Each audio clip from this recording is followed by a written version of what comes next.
Cleopatra. The very name conjures images of wealth, power, and intrigue. As the last active ruler of the Ptolemaic Kingdom of Egypt, Cleopatra has become a symbol of both cunning leadership and tragic romance. But who was Cleopatra, really? In this video, we'll uncover the life and legacy of one of the most famous queens in history, exploring her intelligence, ambition, and the political maneuvering that made her a force to be reckoned with in the ancient world. Cleopatra's story is not just one of a queen, but of a visionary leader navigating the complexities of a changing world. Cleopatra VII was born in 69 BCE into the Ptolemaic dynasty, a Macedonian Greek family that ruled Egypt after Alexander the Great's conquest. Unlike her predecessors, Cleopatra embraced Egyptian culture, learning the language, a rare move for a Ptolemaic ruler, and adopting traditional customs to win the support of her people. Her intelligence and education set her apart. She was fluent in multiple languages, including Greek, Egyptian, and likely others like Latin and Aramaic, which allowed her to communicate directly with various factions and diplomats. When her father, Ptolemy XII, died, Cleopatra and her younger brother Ptolemy XIII became co-rulers, but their partnership quickly turned into a struggle for power. Cleopatra's political acumen became evident early on. At just 18 years old, she was forced into exile by her brother's advisors, but she didn't back down.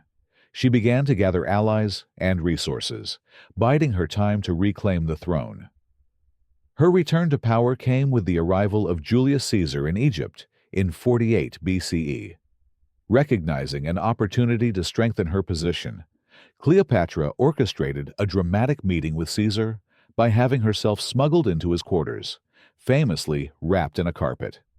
This bold move not only impressed Caesar, but secured his support, marking the beginning of her reign as a dominant force in Egyptian politics. Cleopatra's relationship with Caesar was as much political as it was personal. By aligning with the Roman general, she regained the throne and solidified her rule over Egypt. Cleopatra gave birth to Ptolemy XV, better known as Caesarion, her son with Caesar. She declared him the legitimate heir of Caesar, a claim that tied Egypt's fate to the power struggles of Rome. This alliance gave Cleopatra the stability she needed to focus on internal reforms. Cleopatra worked tirelessly to restore Egypt's economic prosperity. She revitalized trade routes, negotiated alliances, and oversaw agricultural reforms to ensure food security. Alexandria, Egypt's capital, became a beacon of culture, learning, and commerce under her reign.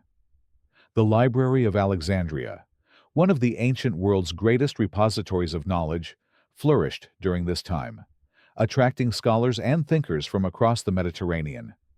Cleopatra's ability to combine diplomacy, cultural patronage, and economic strategy solidified her legacy as a multifaceted leader. However, her connection to Caesar came at a cost. Roman elites, already wary of Caesar's growing power, viewed Cleopatra as a dangerous foreign influence. When Caesar was assassinated in 44 BCE, Cleopatra's position became precarious. She returned to Egypt, determined to protect her son's claim and secure her kingdom's future. After Caesar's assassination, Rome descended into chaos, with power divided among the Second Triumvirate, Mark Antony, Octavian, and Lepidus. Cleopatra aligned herself with Mark Antony, one of the most powerful figures in Rome. Their relationship was both strategic and deeply personal. Cleopatra saw in Antony a chance to secure Egypt's independence and extend her influence, while Antony viewed Cleopatra as a crucial ally in his rivalry with Octavian. Their partnership resulted in a passionate love affair that captivated the ancient world. Cleopatra and Antony had 3 children together and worked to expand their territories. Antony even granted Cleopatra significant lands in the eastern Mediterranean, further fueling the ambitions of their alliance. Together, they envisioned a new empire that would rival Rome, combining Egypt's wealth with Rome's military might. However, their relationship also provoked outrage in Rome.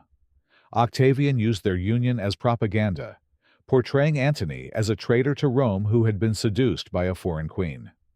The growing tensions culminated in the Battle of Actium in 31 BCE, a massive naval conflict that would determine the fate of Cleopatra and Antony.